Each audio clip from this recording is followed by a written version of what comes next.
그의 위에 여호와의 영이 강림하시리니입니다. 그의 위에 여호와의 영이 강림하시리니. 오늘의 본문은 이 땅에 아기의 모습으로 오실 초림의 예수님과 함께 그에게 임하실 여호와의 영, 즉 성령에 대한 예언적 말씀입니다. 먼저 1절 말씀은 이 땅에 아기의 모습으로 오실 예수님에 대한 예언적 말씀입니다. 이새의 줄기에서 한 싹이 나며 그 뿌리에서 한 가지가 나서 결실할 것이요 라고 말씀하셨습니다. 여기서 말하고 있는 이새의 줄기, 이새라고 하는 사람 이름인데 이는 다윗의 아버지를 가리킵니다. 사무엘상 16장 1절 말씀에 여호와께서 사무엘에게 이르시되 내가 이미 사울을 버려 이스라엘 왕이 되지 못하게 하였거늘 네가 그를 위하여 언제까지 슬퍼하겠느냐? 너는 뿔에 기름을 채워 가지고 가라. 내가 너를 베들레헴 사람 이새에게로 보내리니 이는 내가 그의 아들 중에서 한 왕을 보았느니라 하시는지라 말씀하셨습니다. 내가 너를 베들레헴 사람 이새에게로 보내리니 이는 내가 그의 아들 중에서 한 왕을 보았느니라 하는지라 말씀하십니다. 성경은 이새의 아들 다윗을 말하기 위해서 사무엘상 바로 앞에 룻기서를 기록하였고 그 룻기서 마지막 부분에서 이렇게 밝혀 주었습니다. 룻기 4장 16절 22절에 나오미가 아기를 받아 품에 품고 그의 양육자가 되니 그의 이웃 여인들이 그에게 이름을 지어두되 나오미에게 아들이 태어났다 하여 그의 이름을 오벳이라 하였는데 그는 오벳은 다윗의 아버지인 이새의 아버지였더라.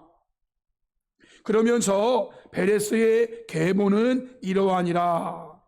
베레스는 헤스론을 낳고 헤스론은 람을 낳았고 람은 아미나답을 낳았고 아미나답은 나손을 낳았고 나손은 살몬을 낳았고 살몬은 보아스를 낳았고 보아스는 오벳을 낳았고 오벳은 이새를 낳고 이새는 다윗을 낳았더라 라고 말씀하셨습니다. 나오미가 있던 이 시대는 아직 다윗은 태어나지 않은 때예요. 지금은 다윗의 할아버지가 되는 그 오벳이 태어나는 것을 룻기가 말하고 있는 거예요. 그런데 룻기서를 마무리하면서 베레스의 계보를 다윗까지 이렇게 삽입을 한 거예요. 이 말씀이 신약성경 마태복음 1장과 연결되면 이렇게 기록되는 겁니다. 마태복음 1장 1절로 6절에 아브라함과 다윗 자손 예수 그리스도의 계보라. 아브라함이 이삭을 낳고 이삭은 야곱을 낳고 야곱은 유다와 그의 형제들을 낳고 유다는 다말에게서 베레스와 세라를 낳고. 자, 이 다음 베레스부터는 룻기에 나오는 계보죠. 베레스는 헤스론을 낳고 헤스론은 람을 낳고 람은 아미나답은 나손을 낳고 나손은 살몬을 낳고 살몬은 라합에게서 보아스를 낳고 보아스는 룻에게서 오벳을 낳고 오벳은 이새를 낳고 이새는 다윗 왕을 낳으니라. 룻기서의 그 계보가 마태복음 1장에 다시 한번 삽입이 되어서 예수 그리스도의 계보를 이어가는 것입니다. 바로 이 다윗 왕의 계보에서 만왕의 왕이시며 구세주가 되시는 메시아 예수 그리스도가 아기로 태어나신다라는 것이에요. 마태복음 1장 16, 17절에 야곱은 마리아의 남편 요셉을 낳았으니 마리아에게서 그리스도라 칭하는 즉 메시아 구세주라 칭하는 예수가 나시니라. 그런즉 모든 대수가 아브라함부터 다윗까지 14대요, 다윗부터 바벨론 사로잡혀 갈 때까지 14대요, 바벨론 후부터 그리스도까지 14대라고 말을 해요.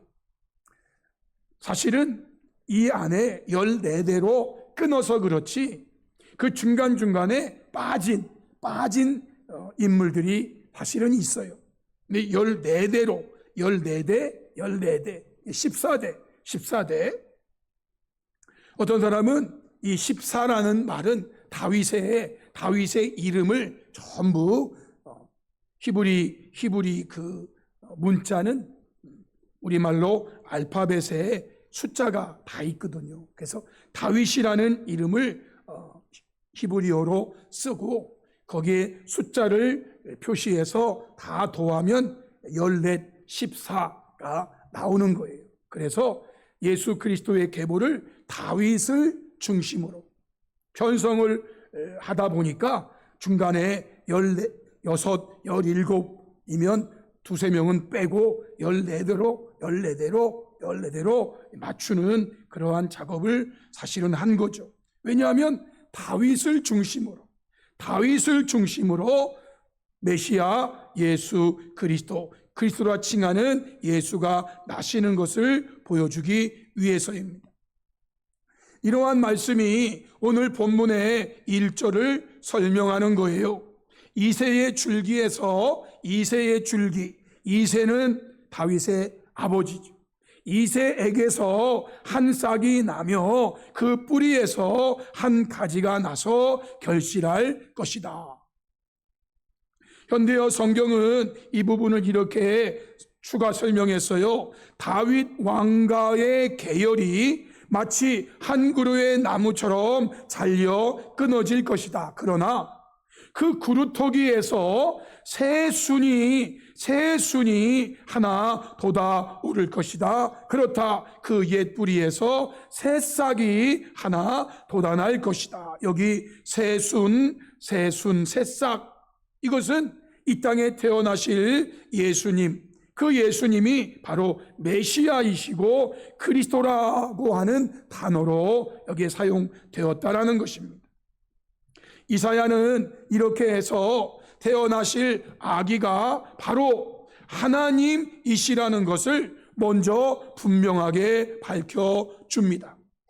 이새의 줄기에서 한 싹이 나고 그 뿌리에서 한 가지가 나서 결실할 것인데, 이렇게 태어날 이 아기는 바로 하나님이시다라는 것을 밝혀주는 거예요. 이사야 7장 14절에 그러므로 주께서 친히 징조를 너희에게 주실 것이라. 보라, 처녀가 잉태하여 아들을 낳을 것이요 그의 이름을 임마누엘이라 하리라 말씀하셨어요. 이 말씀을 마태복음 1장 22절 23절에서는 이렇게 기록했죠. 이 모든 일이 된 것은 주께서 선지자로 하신 말씀을 이루려 하심이니, 여기 선지자는 바로 앞에 나오는 이사야 선지자를 말하는 거예요. 그가 예언했습니다. 보라, 처녀가 잉태하여 아들을 낳을 것이요 그의 이름을 임마누엘이라 하리라 하셨으니, 임마누엘이라는 말을 번역하면은 하나님이 우리와 함께 계시다 함이라 라는 것입니다. 임마누엘을 번역하니까 하나님이 우리와 함께 계시다 함이라 라는 거예요.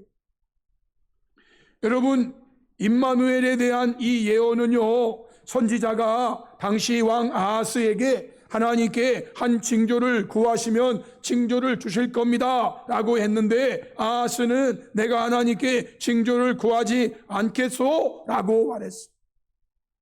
징조를 구하라고 하는데 징조를 안 구한다고 하면 끝나야 되는데 하나님께서는요, 그래 네가 안 구해? 그러면 내가 그냥 줄게, 이렇게 된 거예요. 아하스 왕에게 하나의 징조를 구하라. 그런데 아하스는 무례하게 안 구합니다. 그래? 그러면 내가 그냥 줄게. 그 내용이 7장 14절이에요. 그러므로 즉 그가 구하지 않기 때문에 주께서 친히 징조를 주셨어. 그게 뭐냐면 보라 처녀가 잉태하여 아들을 낳을 것이요 그의 이름을 임마누엘이라 하리라. 이 징조를 주신 거예요. 하나님께서 일방적으로 주신 거예요. 이 임마누엘이 바로 이 땅에 아기로 오실 예수님의 이름이에요. 그의 이름을 임마누엘이라 하리라.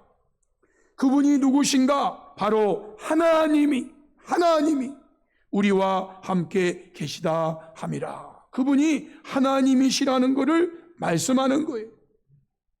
이러한 예수님에 대해서 이사야는 계속해서 이렇게 예언했어요. 이사야 9장 6절 말씀입니다. 우리 이사야 9장 6절 말씀은 같이 한번 읽어볼까요? 다 같이 시작.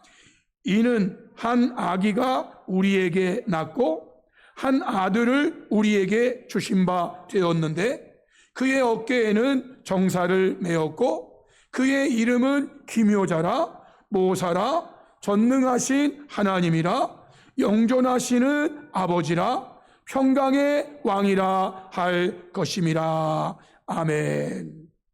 한 아기가 우리에게 나고 한 아들을 우리에게 주신 바 되었는데 그의 어깨에는 정사를 메었고, 이분은 예수님, 이 땅에 아기로 오실 예수님에 대한 예언이에요. 그런데 그의 이름을 뭐라고 하냐면 그의 이름은 기묘자라. 이 기묘자라는 말이 나오는 곳을 보면은요, 삼손이 태어나기 전에 삼손의 어머니, 삼손의 아버지에게 나타나셨던 그 여호와의 사자가 있어요. 그 여호와의 사자에게 당신의 이름이 무엇입니까? 묻자 너희들이 왜 내 이름을 물어? 그러면서도 그의 이름을 주신 게 내 이름은 기묘자라 이렇게 붙여줬어요. 거기에 나오는 여호와의 사자는 천사 중에 하나를 말하는 게 아니고 바로 우리 예수님 이 땅에 오시기 이전에 그 하나님을 가리키는 거예요. 그의 이름은 기묘자예요. 모사예요. 여러분, 그러면서 이렇게 말했어요. 한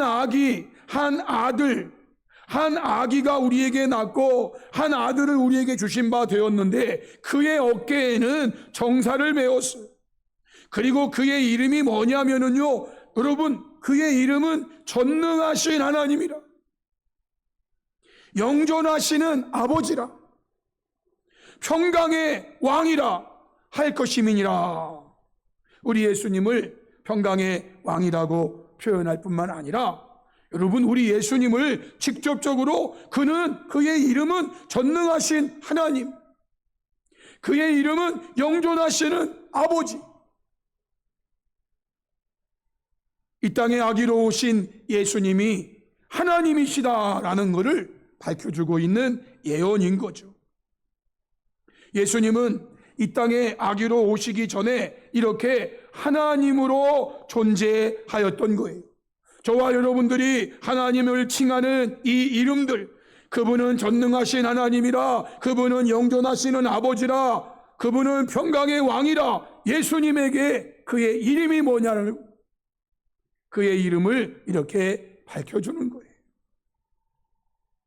빌립보서 2장 5절로 8절 말씀에 너희 안에 이 마음을 품으라, 사도 바울의 권면이죠. 곧 그리스도 예수의 마음이니 그는 근본 하나님의 본체시나. 예수님은 근본 하나님의 본체시나, 이 말은 뭐냐면 하나님과 동등하다라는 말이에요.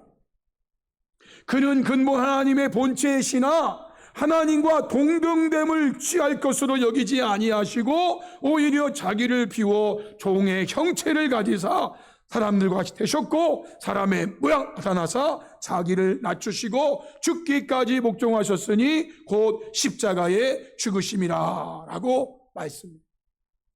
그러니까 여러분, 성경은요 예수님이 누구신가 라는 것을 분명하게 밝혀줘요. 그는 근본 하나님의 본체시라는 거예요. 하나님과 동등되다. 유대인들이 알고 있었던 그 하나님, 유일하신 그 하나님, 그 하나님과 동등돼 그 하나님의 본체이세요. 그 하나님이시라 그 말이에요. 그 하나님이 하나님과 동등됨을 취할 것으로 여기지 아니하시고 오히려 자기를 비워 종의 형체를 가지사 사람들과 같이 되셨다는 거예요. 사람의 모양으로 이 땅에 사람의 모습으로 오셨다는 거예요. 이렇게 이 세상에 오시기 전에 이미 하나님으로 존재하셨던 예수님에게 오늘의 본문에서 말씀하시는 것처럼 여호와의 영, 즉 제3위 하나님이신 성령 하나님이 그의 위에 임하신다라는 것이 이사야의 예언이에요. 이사야 11장 1절로 2절에 이새의 줄기에서 한 싹이 나며 그 뿌리에서 한 가지가 나서 결실할 것이요 이새의 줄기에서 예수님이 이 땅에 아기로 오실 것이다, 태어나실 것이다, 이거를 이야기한 다음에 그의 위에, 즉 그 아기로 오신 예수님 위에 여호와의 영, 곧 지혜와 총명의 영이요 모략과 재능의 영이요 지식과 여호와를 경외하는 영이 강림하시리니 라고 말씀하시는 거예요. 그의 위에 여호와의 영이 강림하시리니, 그의 위에 아기로 이 땅에 오신 예수님 위에 여호와의 영이 강림하시리니 라고 예언을 하신 거예요. 이 말씀처럼 예수님에게 성령이 임하셨어요. 마태복음 3장 16절, 예수께서 세례를 받으시고, 이때는 예수님이 30세쯤이 되셨을 때예요. 이제 아기로 오신 예수님이 성장하여 당시의 사회적인 전례, 30세가 되면 사회에 공식적으로 진출을 하고 공적인 그러한 직분을 받고 공적인 임무를 수행하는 그 나이가 바로 30이거든요. 30이 되기를 기다리셨다가 예수님께서 30이 되시고 세례를 받으시고 곧 물에서 올라오실새 하늘이 열리고 하나님의 성령이, 여호와의 영이 비둘기같이 내려 자기 위에 임하심을 보시더니 라고 말씀했습니다. 이사야가 예언하는 그 예언이 그대로 이루어지는 거죠. 마태복음 3장의 말씀의 특징은요, 예수님께서 친히 하나님의 성령이 비둘기처럼 내려서 자기 위에 임하시는 것을 자신이 보았다는 것을 강조하는 거예요. 예수님이 내 위에 하나님의 성령이 임하였다, 이거를 예수님이 직접 보았다는 거예요. 반면에 요한복음에서는요, 요한이 증언합니다. 요한복음 32절로 34절에 보시면은요, 요한이 증언하여 이르되 내가 봄에 성령이 비둘기같이 하늘로부터 내려와서 그의 위에 머물렀더라. 이건 요한이 증언하는. 마태복음의 내용은 예수님께서 친히 내가 내 위에 성령이 임하는 것을 보았다는 이야기라면 요한복음 1장의 말씀은 요한이 그 모습을 보고 증언하는. 나도 그를 예수님을 알지 못하였으나 나를 보내어 물로 세례를 베풀라 하신 그 이가 하나님께서 나에게 말씀하시되 성령이 내려서 누구 위에든지 머무는 것을 보거든 그가 곧 성령으로 세례를 베푸는 이인 줄 알라 하셨기에 내가 보고 그가 하나님의 아들이심을 증언하였노라 라고 말해요. 3장 34절에서는 하나님이 보내신 이는 하나님의 말씀을 하나니, 그렇죠? 하나님이 보내신 이는 하나님 말씀을 하는 게 당연하죠. 하나님 보내신 이가 하나님 말씀을 안 하면 이거는 앞뒤가 바뀌는 거예요. 하나님이 보내신 이는 하나님의 말씀을 하는데 이는 하나님이 성령을 한량없이 주심이니라 그랬어요. 이분이 누구냐? 예수님이에요. 이 요한의 역시 똑같은 세례 요한의 증언인 거예요.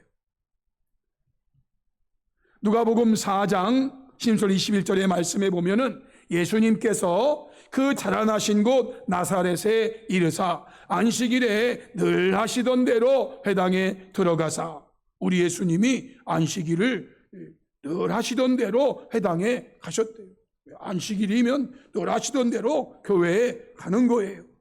가서 성경 읽으려고 서심해 선지자 이사야의 글을 드리거늘, 당신은 우리처럼 성경이 막 66권 합본돼 가지고 이렇게 있는 게 아니고 조각조각 편편 있는데 두루마리라고도 하고, 그 회당장이 예수님에게 선지자 이사야의 글을 갖다가 이렇게 드렸대요. 그러자 예수님은 그 두루마기를 펴서 이렇게 기록된 데를 찾으셨대요. 사실은 이것이 이사야 61장에 기록되어 있는 말씀이에요. 이사야는 66장까지 있죠. 만약에 그것이 처음부터 두루마리 책이 처음부터 1장부터 펴져 있으면은요, 아마 예수님께서 이렇게 기록된 데를 찾으시기 위해서 시간이 좀 많이 갔을 거예요. 왜냐하면 61장은 이사야 거의 끝부분에 있는 거거든요. 쭉 두루마리를 넘기시면서 이렇게 기록된 데를 찾으셨어요. 그리고 읽으셨어요. 곧 주의 성령이 내게 임하셨으니, 예수님이 찾으신 데가 여기에요. 곧 주의 성령이 내게 임하셨으니 이는 가난한 자에게 복음을 전하게 하시려고 내게 기름을 부으시고 나를 보내사 포로된 자에게 자유를, 눈먼 자에게 다시 보게 함을 전파하며 눌린 자를 자유롭게 하고 주의 은혜의 해를 전파하게 하려 하심이니라 하였더라. 이렇게 기록된 데를 예수님이 찾으셨대요. 주의 성령이 내게 임하셨으니, 주의 성령이 내게 임하셨으니, 이렇게 기록된 데를 찾고, 그래서 읽으신 다음에 책을 덮어서 그 맡은 자에게 주시고, 회당에 있는 사람들이 그 모습을 보면서 이제 무슨 말을 할까 다 주목하는 가운데 예수님이 처음 하신 말씀이 이 글이 오늘 너희 귀에 응하였느니라. 이 말씀, 이 예언이, 이사야가 예언한 것은요, 이때로부터 약 700년 전이거든요. 700년 전에 이사야가 한 이 예언의 말이 오늘 지금 너희 귀에 응하였다라는 거예요. 다시 말하면은요, 그 주의 성령이 내게 임하셨으니라고 하는 이 내게가 누구냐면은 바로 지금 이 글을 읽고 있는 나다라는 거예요. 나, 예수님 마음. 예수님 말씀에 주의 성령이 내게 임하셨다는 이 내게는 다른 사람이 아니라 지금 너희들 앞에서 이 글을 읽고 있는 바로 나다라는, 나에게 성령이 임하여서 오늘 이 말씀이 너희 귀에 응하였다 하는 거예요.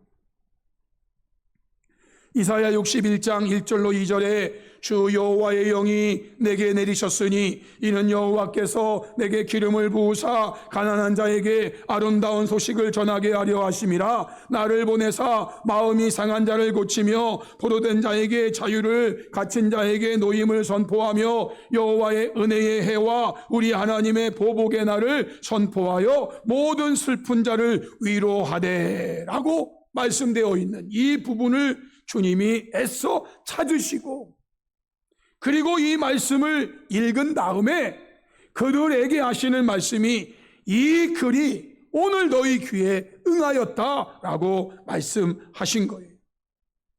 이렇게 예수님에게 이러한 성령이 임하심으로 예수님은 예수님의 삶과 사역을 온전히 감당하실 수 있었다고 예수님을 가까이서 지켜보았던 사도 베드로가 이방인인 고넬료와 그와 함께 모인 사람들에게 선포한 말씀이 사도행전 10장 38절의 말씀이에요. 하나님이, 이것은 사도 베드로가 고넬료와 그와 함께 모여있는 사람들에게 선포하는 말씀의 일부예요. 베드로가 예수님을 가까이에서 3년 6개월 지켜봤어요. 하나님이 나사렛 예수에게 성령과 능력을 기름 붓듯 하셨음에, 하나님이 나사렛 예수에게 성령과 능력을 기름을 붓듯이 당시에는요 왕에게 기름을 부어서 그를 왕으로 세우는 거예요.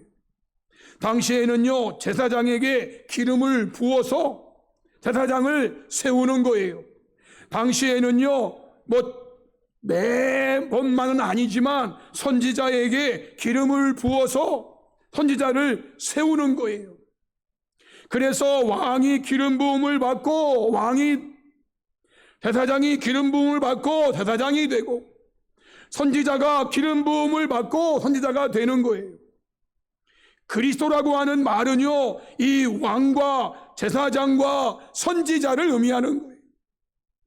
하나님이 나사렛 예수에게 성령과 능력을 기름 붓듯 하셨음에, 그 성령이 그의 위에 임하심에 그가, 예수님이 두루 다니시며 선한 일을 행하시고 마귀에게 눌린 모든 사람을 고치셨으니 이는 하나님이 함께 하셨음이라 라고 말해요.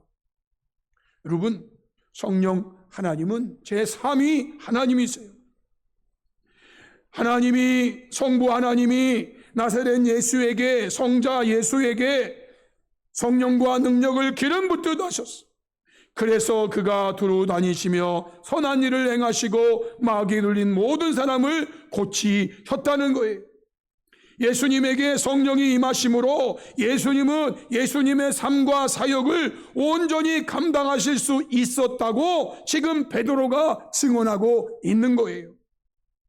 성도 여러분, 다시 한번 강조합니다. 예수님에게 여호와의 영, 즉 성령이 임하심으로 그가 이 땅에서 사람으로 사는 동안에, 우리 예수님이 이 땅에서 사람으로, 저와 여러분과 똑같은 사람으로 사는 동안에 그의 삶과 사명을 하나님의 뜻대로 온전히 감당했다라는 거예요. 예수님에게 여호와의 영, 성령이 임하셨기 때문에 그런 거예요. 여기서 우리는 이러한 교훈을 받을 수 있지요. 모든 성도들은 제3위 하나님이 되시는 성령을 받아야 예수님처럼 성도로서의 삶과 사명을 온전히 감당할 수 있다라는 거예요. 왜냐하면 성령이 성도로 하여금 그러한 삶을 살아갈 수 있게 하시기 때문이에요. 예수님이 예수님으로서의 삶과 사명을 하나님 뜻대로 온전히 감당할 수 있었던 것은 그의 위에 여호와의 영이 임하셨기 때문이에요. 그렇다면 지금의 모든 성도들도 똑같아요. 우리가 성도로서의 삶과 사명을 하나님 뜻대로 온전히 감당할 수 있으려면 우리에게도, 우리 위에도 여호와의 영, 성령이 임해야 하는 거예요. 성령이 성도로 하여금 그러한 삶을 살아갈 수 있게 하시기 때문이죠. 오늘의 말씀으로 보면 예수님은 만왕의 왕으로서의 그리스도로서의 삶을 살아야 하는 분이었어요. 그래서 그에게 여호와의 영이 임하였는데요, 그 위에 임한 여호와의 영을 소개하면서 크게 세 분야로 나누어 소개하셨어요. 2절 말씀에 그의 위에 여호와의 영 곧 지혜와 총명의 영이요. 여러분, 여호와의 영을 이렇게 표현했어요. 여호와의 영은 첫째 지혜와 총명의 영이고, 둘째 여호와의 영은 모략과 재능의 영이고, 셋째 여호와의 영은 지식과 여호와를 경외하는 영이라고 말했어요. 성령은 지혜와 총명의 영이고, 성령은 모략과 재능의 영이고, 성령은 지식과 여호와 경외하는 영이에요. 이 영이 예수님에게 임하여서 예수님으로 하여금 사람으로서 이 땅 살아갈 때에 예수님의 삶과 예수님의 사역을 하나님 뜻대로 감당케 하셨다, 그 말이에요. 여기 나오는 지혜와 총명은요, 왕이 필수적으로 갖추어야 될 기본적 자질이에요. 지혜는 호큼한데 이 지혜는요, 외적 분별력을 말해요. 외적 분별력. 총명 비난은요, 이보다 깊은 내적 통찰력을 의미하는 거예요. 지혜와 총명은요, 왕이 갖추어야 될 필수적인 기본 자질이에요. 왕으로서 왕의 통치권을 행사할 때 이 지혜와 총명은 반드시 필요한 거예요. 왕이 외적 분별력을 잃어버린다든지 내적 통찰력을 잃어버리면 큰 실수를 하게 되죠. 두 번째, 성령은요, 모략과 재능의 영이에요. 여기 모략 예차는요, 정책 수립과 입안, 전쟁 계획의 작성 등 포괄적 전략을 구상할 수 있는 힘을 뜻하는 거예요. 모략. 계획을 수립하고 그 계획 전반적인 것을 아주 통찰력으로 진행한, 구상하는 이런 힘을 모략이라고 그래요.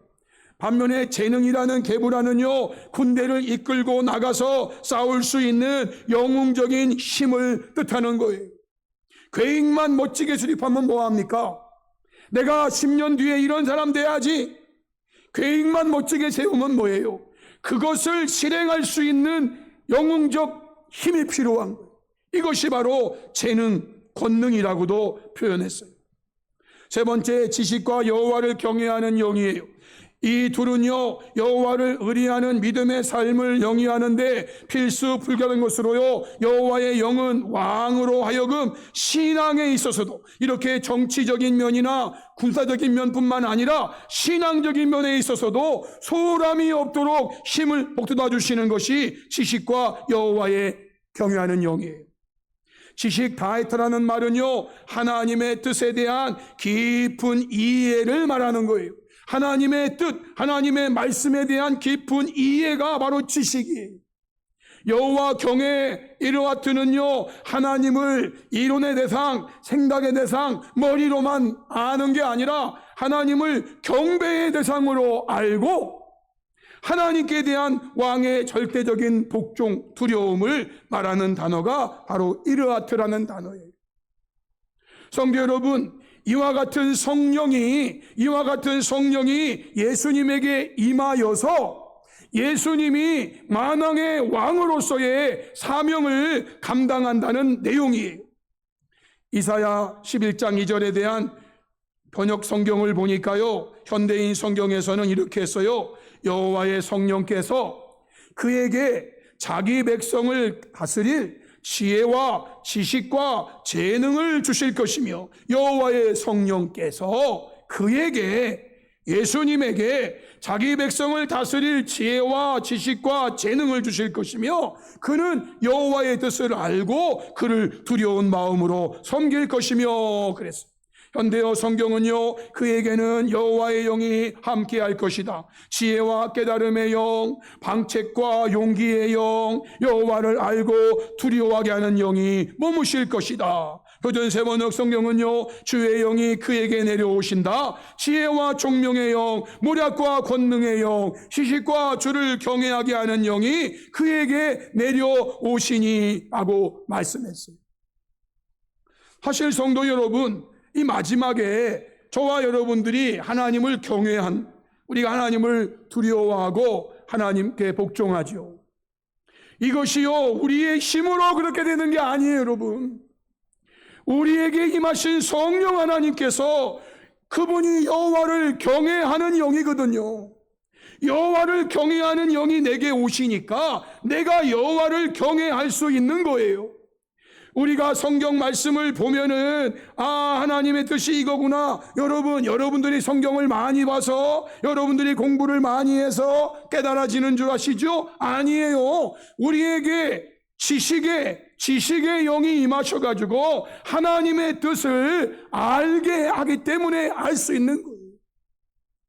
즉 성령이 아니고서는요, 누구든지 예수를 출시를 할 수도 없고, 성령이 아니하시고는요, 우리가 거룩한 삶을 살 수도 없고, 성령이 아니면은요, 우리는 주를 경외할 수도 없어요. 여호와의 영이 그에게 임하심으로, 이러한 영이 예수님에게 임하심으로 인해 예수님이 만왕의 왕으로서의 삶과 사명을 온전히 감당하실 수 있게 된다는 것이 오늘 본문 3절로 5절 말씀이에요. 여호와의 영이 임하니까 그가 여호와를 경외함으로 즐거움을 삼을 것이며 그의 눈에 보이는 심판하지 아니하고 꾀들은 대로 판단하지 아니하며 공의로 가난한 자를 심판하며 정직으로 세상 겸손을 판단하며 그의 입에 막대로 세상을 치며 입술의 기운으로 악인을 죽일 것이며 공의로 성실로 그의 허리띠를 삼고 그의 몸의 띠를 삼으리라. 예수님이 이렇게 할 수 있었던 것은요, 그에게 이렇게 할 수 있게 하시는 하나님의 영이 임하였기 때문에 이렇게 하십니다.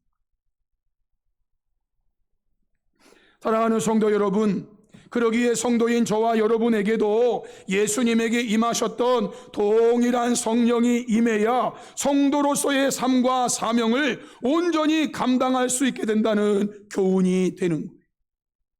그러므로 성경은 성도들에게 성령의 충만함을 받으라고 말씀하셨고, 성도들은 예수님에게 임하신 동일한 성령으로 날마다 늘 충만하기를 기도하며 사모해야 한다는 거예요. 이것이 바로 4개의 복음서, 마태, 마가, 누가, 요한 4개의 복음서가 끝나고 바로 이어지는 사도행전의 역사, 즉 사도행전을 성령행전이라고 하는데, 사도행전의 역사가, 성령행전의 역사가 복음서 바로 뒤에 이어지는 거예요. 사도행전 2장 1절로 4절에 오순절 날이 이미 이름에 그들이 다 같이 한 곳에 모였더니 호련히 하늘로부터 급하고 강한 바람 같은 소리가 있어 그들이 앉은 온 집에 가득하며 마치 불의 엿처럼 갈라지는 것들이 그들에게 보여 각 사람 위에 하나씩 임하여 있더니 그들이 다 성령의 충만함을 받고 성령이 말하게 하심을 따라 다른 언어들로 말하기를 시작하니라. 이날에 모인 성도들이 약 120명인데 120명 성도에게 예수님에게 임하였던 그 동일한 성령께서 그들에게 임하심으로 인해서, 예수님에게 성령이 임하심으로 예수님이 삶과 사명을 하나님 뜻대로 온전히 감당했던 것처럼 성도들이 이제는 삶과 사명을 하나님 뜻대로 온전히 감당하기 시작했다 하는 거예요. 여기에는요, 예수님을 모른다고 3번씩이나 부인했던 비겁하고 두려운 베드로도 여기에 있어요. 예수님과 함께 하겠다고 했지만 겟세마네 동산에서 다 도망가 버렸던 그렇게 비겁한 제자들도 여기 다 있어요. 그랬던 그들이지만은요, 그들에게 성령이 임하고 그들이 다 성령의 충만함을 받으니까 그들도 이제는 하나님 뜻을 따라서 그들의 삶과 사명을 온전히 감당해 나아가고, 성경에는 기록되어 있지 않지만 많은 제자들이 순교의 제물로 바쳐지는 그러한 데까지 가게 되었다는 거예요. 사랑하는 성도 여러분, 저와 여러분도 예수님에게 임하신 동일한 성령, 그 성령은 지혜와 총명의 영이고 모략과 재능의 영이고 지식과 여호와를 경외하는 영인데, 이 성령으로 날마다 충만해져서 성도로서의 삶과 사명을 예수님처럼 온전히 감당하며 살아 영광을 하나님께 돌려드리는 복된 성도들이 다 될 수 있기를 주님의 이름으로 축복합니다. 아멘. 우리 함께 말씀 앞에 결단하면서 기도하기 원합니다. 성도 여러분, 우리가 들은 말씀은 인간, 현동인, 이전하는 말씀이 아니고 하나님 말씀, 하나님께서 전하시는 말씀이에요. 그 말씀을 제가 대언한 것입니다. 물론 제가 하나님 뜻대로 다 전했다라고 말씀드릴 수는 없지만 그렇게 하려고 몸부림쳤습니다. 성도 여러분, 이 말씀을 사람의 말이 아닌 하나님의 말씀으로 들으시고 저와 여러분에게 예수님 위에 임하셨던 여호와의 영이 지혜와 총명의 영입니다. 모략과 재능의 영입니다. 지식과 여호와를 경외하는 영입니다. 이 성령이 임함으로 예수님의 삶과 사역이 하나님의 뜻대로 될 수 있다는 기억하시면서 우리에게도 예수님에게 임했던 성령이 동일하게 임하기를 이 시간 사모하며 기도함으로 우리에게 날마다 성령의 충만함을 받아 허락하신 삶과 사명을 온전히 감당하여 하나님께 큰 영광을 돌려드리는 복된 분들, 우리 제목 가지고 다 같이 주여 한번 부르시고 통성으로 약 3, 4분 정도 기도하시겠습니다. 주여.